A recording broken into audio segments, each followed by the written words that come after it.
Hello అండి. నేను మీ advocate Lokesh Reddy. జనరల్‌గా మనం చూస్తున్నట్లయితే ఈ ఎన్‌డీపీఎస్ కేసులలో గాని, పీటా కేసులలో గాని, ఐటీపీఏ కేసులలో గాని, ఈ 2 లేక అంతకన్నా ఎక్కువ కేసులుంటే అలాంటి అక్యూజ్‌ల పైన పీడీ యాక్ట్ పెడుతూ ఉంటున్నారు. ఈ పీడీ యాక్ట్ పెట్టడం వల్ల ఏంటంటే అసలు ఫస్ట్ వాళ్ళకు మీద ఉన్న కేసు అక్విటల్ అవుతదా? లేకపోతే కన్విక్షన్ పడుతుందా గూడా తెలీదు. ట్రయల్ అయిన తర్వాత అది కన్విక్షన్ కావచ్చు, లేకపోతే అక్విటల్ కూడా అవ్వచ్చు. అలాంటి కేసెస్ పట్టుకొని 2, 3 కేసులు కంటిన్యూ‌గా ఫైల్ అయినాయని జెప్పేసి, ఆ నెపంతోటి వాళ్ళని తీసుకెళ్ళి అరెస్ట్ చేసి 1 ½ ఇయర్ జైల్‌లో పెట్టి పీడీ యాక్ట్ వేయడం అనేది చాలా ఘోరం. ఇలాంటి కేసెస్‌లలో కూడా మీకు చట్టంలో చూసుకున్నట్లయితే హేబియస్ కార్పస్ అని ఒక పిటిషన్ ఉంటది. మీరు ఈ పీడీ యాక్ట్ గనక ఫైల్ అయితే పీడీ యాక్ట్‌ని క్యాన్సిల్ చేసి అతన్ని రిలీజ్ చేయండి అనేసి ఆళ్ళ రిలేటివ్స్ గాని, ఫ్రెండ్స్ గాని ఎవరైనా గాని హైకోర్ట్‌లో హేబియస్ కార్పస్ అనే పిటిషన్ వేసుకుంటే మీకు వితిన్ 60-70 డేస్ మాక్స్ అంటే ఒక 3-4 మంత్స్ అనుకోండి.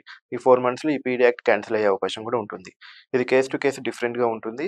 అండ్ ఆళ్ళ మీద ఉన్న అభియోగాలను బట్టి, వాళ్ళ మీద ఉన్న కేసెస్‌ని బట్టి కూడా డిస్పోజల్ టైమ్ అనేది, తర్వాత వచ్చే ఆర్డర్ అనేది డిసైడ్ అయి ఉంటుంది.